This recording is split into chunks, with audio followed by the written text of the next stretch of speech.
I visited my dying mother with my 7-year-old daughter. As we approached the bed, my daughter whispered, "Grandma says to look at her back." I hesitantly lifted the sheet and checked. What I saw made me freeze. I immediately called the doctor. He looked and said, "This is unbelievable." Caroline Watson smiled gently at the elderly man across the counter while checking the prescription. As a pharmacist in the small town of Lincoln Hill, she knew many of the local residents by name. "Mr. Johnson, do you understand how to take your medication?" After the old man nodded, Caroline confirmed she had 10 minutes left until the end of her shift and glanced out the window. On this chilly October afternoon, the trees were beginning to change color, their leaves swaying in the wind. She planned to pick up her daughter Lily from piano lessons today. The phone rang at that moment. Lincoln Hill Pharmacy, Caroline Watson speaking. The voice on the other end was from St. Joseph's Hospital, saying it was her mother Eleanor's doctor. Caroline suddenly felt a tightness in her chest. "Miss Watson, I'm sorry to inform you that your mother's condition has taken a turn for the worse. Could you come to the hospital as soon as possible?" Caroline put down the phone, feeling numb. Eleanor had been hospitalized for pneumonia treatment a few days ago but was supposed to be recovering. Her mother had always been a healthy, active woman. "Jeff, I have an emergency. Can I leave early?" she called to her colleague. "Of course, go ahead. Take care." Caroline quickly gathered her things and called Lily's school. She needed to cancel the piano lesson and have her daughter wait at school. Her 7-year-old was very understanding and worried about her grandmother. While driving, Caroline called her husband Victor. As an executive at a pharmaceutical company, he was supposed to be at a meeting in Chicago this week. Lately, his overseas business trips have been increasing, leaving him away from home more often. "This is Victor Watson. I can't take your call right now. Please leave a message." It was his voicemail. Caroline sighed. "Victor, it's me. Mom's condition has worsened, so I'm heading to the hospital right away. I'll pick up Lily too. Please call me back." Upon arriving at the school and explaining the situation, Lily immediately ran to her mother's side. Her long black braids swayed, and concern showed in her blue eyes. "Is Grandma okay?" "I don't know yet, Lily. But we're going to see her now." On the way to the hospital, Lily sat quietly, hugging her stuffed animal. Caroline squeezed her daughter's small hand. "Grandma will get better." Caroline had to admit that those words were meant to encourage herself as well. When they arrived at St. Joseph's Hospital, Dr. Harrison was waiting. The gentle doctor with graying hair led Caroline and Lily to a quiet place. "Miss Watson, your mother's pneumonia has become severe, causing respiratory distress. She's currently on a ventilator in the intensive care unit." At the doctor's words, tears welled up in Caroline's eyes. "But what are her chances of recovery?" "There's certainly a possibility. However, she's currently in a coma. We're providing all possible treatment," but the doctor spoke carefully, choosing his words. Lily tugged at Caroline's sleeve. "Mom, I want to see Grandma." "Dr. Harrison smiled kindly. "Of course you can. Just understand that your grandmother is in a deep sleep right now and can't talk." Walking through corridors filled with the smell of disinfectant, they arrived at the intensive care unit. In Eleanor's room, only the regular beeping of monitors broke the silence. Her once vibrant mother now lay quietly on white sheets. Her face was pale, her lips dry, with a ventilator tube extending from her mouth. Caroline took her mother's hand. It was cold, but there was definitely a pulse. "Mom, we're here. Lily's with me too." Lily approached her grandmother's bed and quietly held her hand. Strangely, she showed no signs of fear. Instead, she gazed directly at Eleanor's face, as if sensing something. "Grandma, can you hear me? Please get better." Lily's voice was small but steady. Caroline was surprised by her daughter's mature attitude, yet felt her heart constricting. The fear that her mother might never regain consciousness weighed heavily on her. A nurse entered quietly and checked Eleanor's vital signs. "Your mother is a strong person. She'll certainly get better," she said kindly. Caroline gazed at her mother's face and wept. Victor still hadn't called back, and she felt like she was bearing everything alone. Outside the window, the evening sky was beginning to turn red. "Mom, don't cry," Lily gently stroked her arm. Grandma can hear our voices. I know it. Caroline was slightly comforted by her daughter's words and hugged her. No matter how difficult the days ahead might be, she had her beloved daughter. And her mother was still alive. She couldn't give up hope. 5 days had passed since Eleanor's hospitalization. The sound of cold October rain hitting the hospital window had become familiar to Caroline. With help from her pharmacy colleagues, she had adjusted her work schedule, spending mornings at work and afternoons at the hospital. Lily often spent time after school with her mother at the hospital. Good morning, Ms. Watson. Nurse Jennifer Clark entered Eleanor's room. She was a middle-aged black woman with a warm smile and gentle hands. For Caroline, Jennifer's presence had become a great source of support. Good morning, Jennifer. Any changes? Jennifer shook her head while beginning to check Eleanor's vital signs. No major changes. But her breathing might be a little easier than yesterday.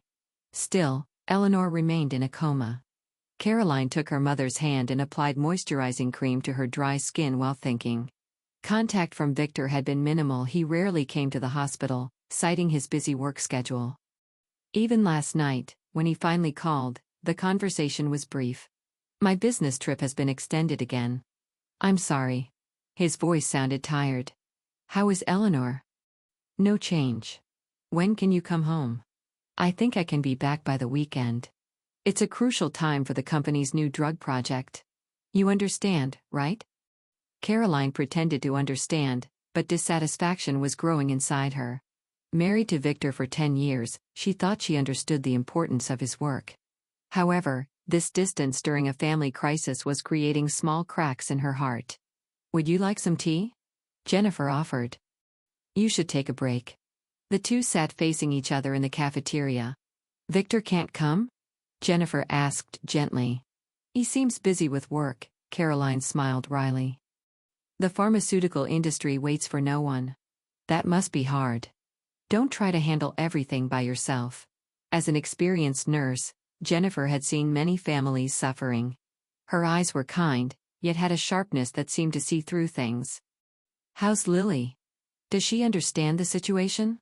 She's surprisingly calm. She's even encouraging me, Caroline smiled slightly.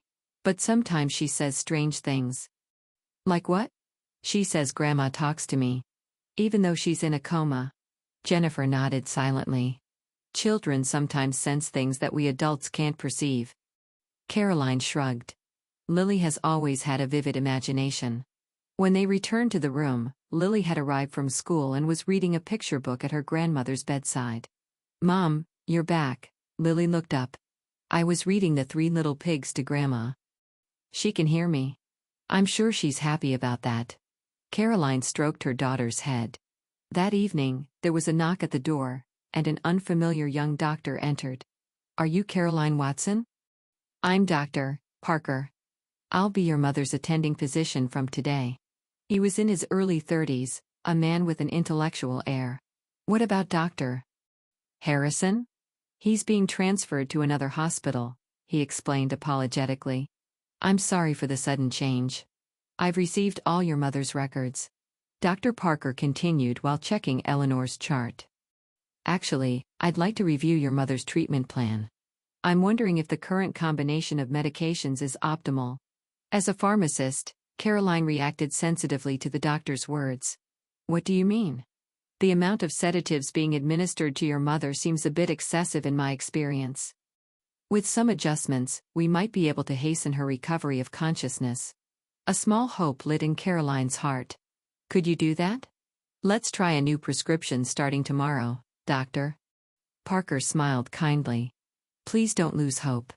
That night, Caroline and Lily returned home exhausted. The old 2-story house was where Eleanor used to visit every weekend to tend the garden before she fell ill. Lily, take a bath and then do your homework. Yes, Mom, Lily answered obediently.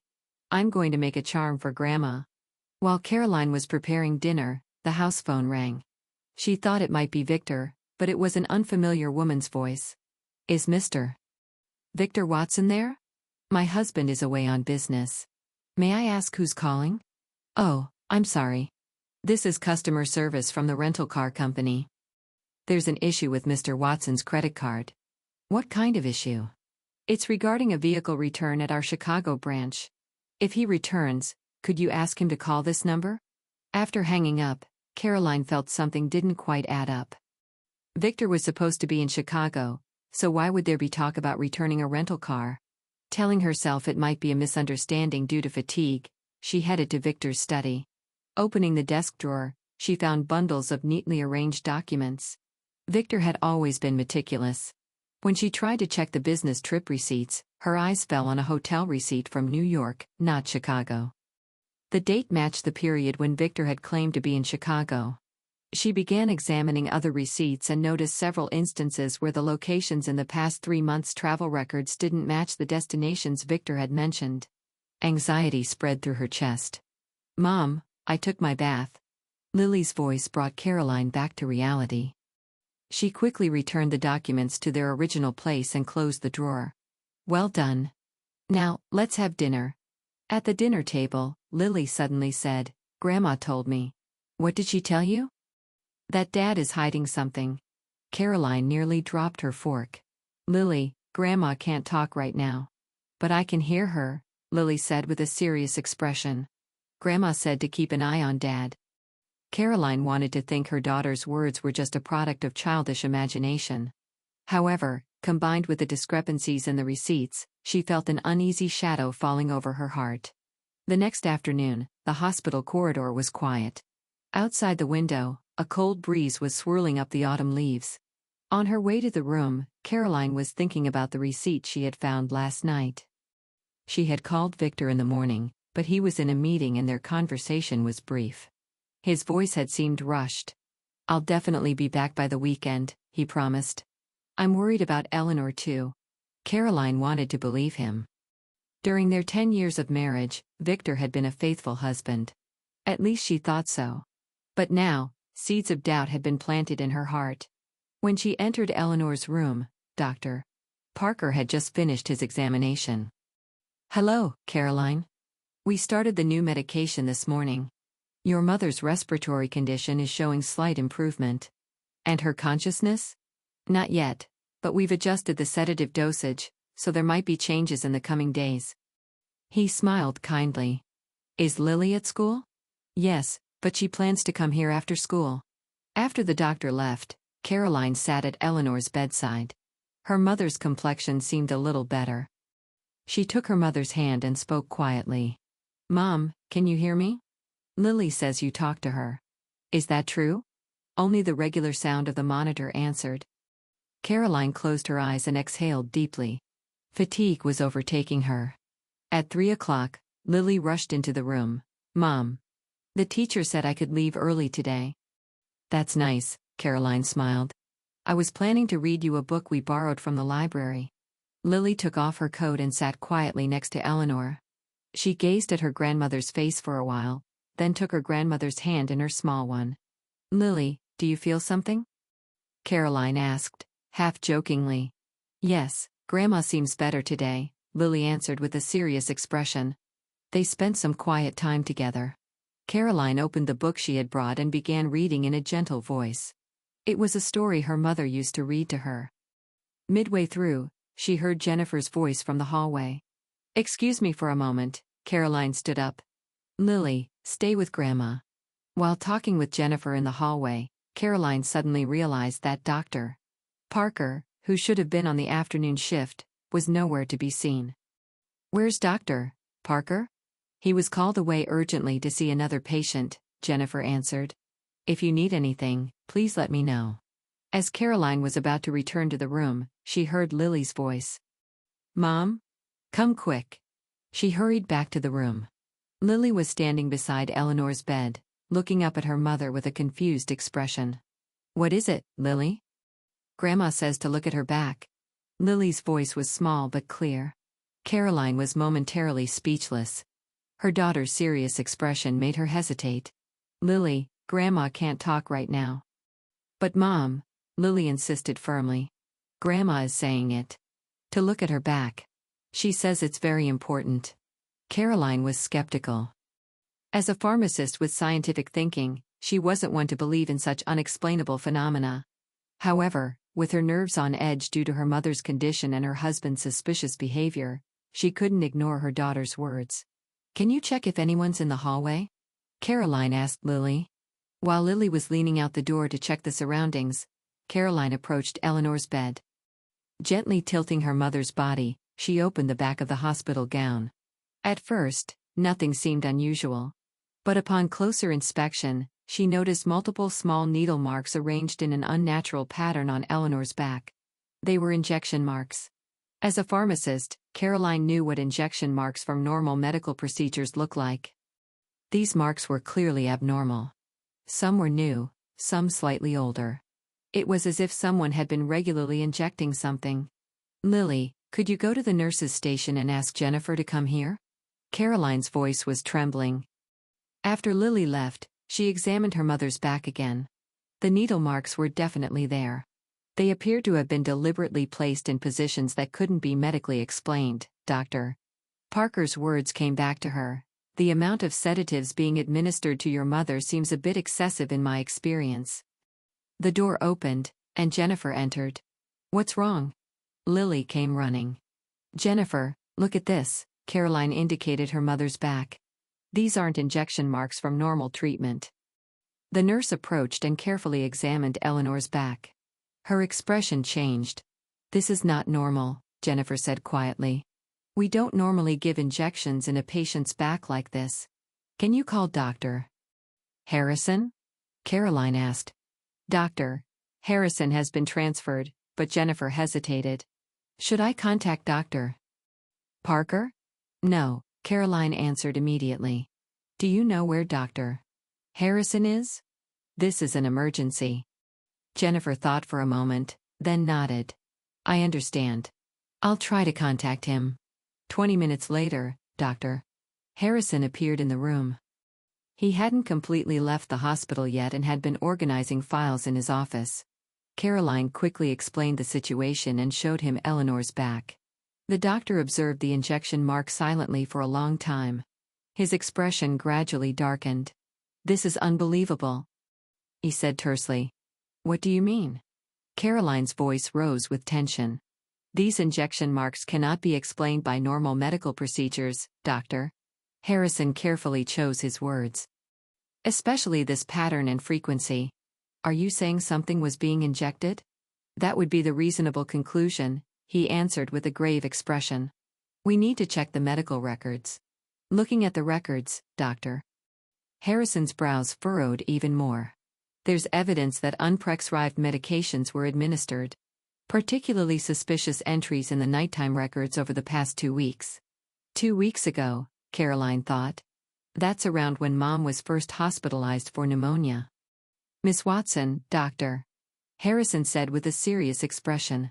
"This may not be a medical accident but a deliberate act. We should contact the police." Caroline stood stunned. But who would? At that moment, a flash of insight struck her. Victor's suspicious behavior, his rare hospital visits, and Lily's words, "Dad is hiding something. I want to consult with another doctor," Caroline resolved. "And get a detailed analysis of the drugs that were administered to my mother." "I know a toxicology specialist," Dr. Harrison said. "I'll contact them immediately." Lily quietly held her mother's hand. "Mom," Grandma said, "thank you for protecting us." Caroline embraced her daughter. A police officer was stationed at Eleanor's room, and medical staff access was strictly limited. Until the toxicology test results came back, no one was allowed to administer any new medication to her. Caroline stood by the window in Eleanor's room, looking down at the parking lot. She was waiting for Detective Lawrence Carter to arrive. He was a veteran detective with gentle but sharp eyes. "Mr. Carter," Caroline greeted him. "Have you found anything?" "We've made some progress," Detective Carter said in a quiet voice. "After checking the hospital's surveillance cameras, we found that almost every night for the past 2 weeks, someone has been entering your mother's room. During the late night, outside visiting hours." "Who is it?" Caroline's heart raced. "We couldn't identify them clearly from the footage." "The person always wore a hat and concealed their face," he continued cautiously. "However, judging from the build and gait, it's definitely an adult male." Caroline bit her lip. Deep down, she sensed who this person might be. But she wanted confirmation. That's not all. Detective Carter opened his notebook. When we checked the hospital parking card records, your husband's card was used on nights when he claimed to be in Chicago. Caroline collapsed into a chair. But why? One more thing. Do you know a nurse named Ashley Bennett? Caroline shook her head. No, my mother's attending nurse is Jennifer Clark. Nurse Bennett works the night shift, and interestingly, she also suddenly took leave over the past 2 weeks. According to hospital records, she has been seen with your husband several times. The toxicology results, which arrived later, confirmed Detective Carter's suspicions. Eleanor's blood contained a powerful sedative that hadn't been prescribed. The drug could potentially be fatal if administered long-term. This could be attempted murder with indirect intent, Detective Carter said with a stern expression. Caroline was stunned. She couldn't understand why Victor would do such a thing. There might have been problems in their marriage, but to attempt murder. Could you place Lily with a friend and accompany us for a search of your home? Detective Carter's words brought Caroline back to reality. Jennifer offered to look after Lily. It's okay, Caroline, she said kindly. We'll keep Eleanor safe too. When they arrived at Caroline's house, the police were already waiting with a search warrant. She guided them to Victor's study. All of Victor's documents and important items are kept here. The police began a systematic search. Documents, computers, and drawer contents were checked one by one. Caroline stood in a daze, never imagining her life would take such a turn. Miss Watson, a young officer called out. We found this. In his hand was a notebook discovered in the back of the safe. Caroline had never seen it before. Detective Carter opened the notebook and examined its contents. His expression gradually hardened. Miss Watson, this notebook contains calculations about Eleanor's inheritance and notes about the perfect crime. Caroline took the notebook. It detailed her mother's hidden assets. She knew her mother was wealthy, but the amount surprised her. Victor had thoroughly investigated all of her mother's assets and even made inheritance plans. Miss Watson, this is Detective Carter showed another document. A New York real estate contract. In your husband's name and a woman named Ashley Bennett. All the pieces fell into place. Victor had been trying to gradually poison her mother to get her inheritance. And the plan was to start a new life with his lover. The next day, when Victor returned from Chicago, he was detained at the airport. In the interrogation room, Caroline met with her husband just once. Why? That was all she asked. Victor's expression had crumbled. Gone was his once confident demeanor, now sat an exhausted middle-aged man. There was a time when I loved you, he said in a low voice. But after meeting Ashley, everything changed. She understood my talents. And with Eleanor's assets, we could have a new life. You tried to kill my mother. Caroline's voice shook with anger. She's nearly 70. She wouldn't have much time anyway. I was just hastening it a little. Victor's excuse was feeble. I will never forgive you, Caroline said quietly. I'll make sure your crime is clear in court. As the interrogation proceeded, Victor fell apart. Ashley was also arrested, and she too confessed. The two had planned to target her mother's assets, using Ashley's nursing knowledge to gradually weaken Eleanor using methods difficult to detect. The evidence was overwhelming. Surveillance camera footage, toxicology results, notebook contents, and finally, confessions. Caroline returned to the hospital and sat at her mother's bedside. Eleanor was still in a coma, but now that the suspicious drug administration had stopped, the doctors began to hold hope for recovery. Mom, Caroline took her mother's hand. It's going to be okay now. The people who tried to hurt you have been caught. So please, wake up. Lily quietly entered the room. Mom, Grandma is listening, she smiled. She says she'll wake up soon. Caroline embraced her daughter. 6 months later, spring sunshine brightened the streets of Lincoln Hill. In Eleanor's garden, tulips and daffodils were blooming gloriously, regaining their former beauty. Caroline stood by the window, watching her daughter and mother tending to flowers in the backyard. Eleanor had made a miraculous recovery. Once the poisoning stopped and she received proper treatment, she regained consciousness 2 weeks later and steadily recovered her strength. Caroline, would you like some coffee? Jennifer's voice came from the kitchen.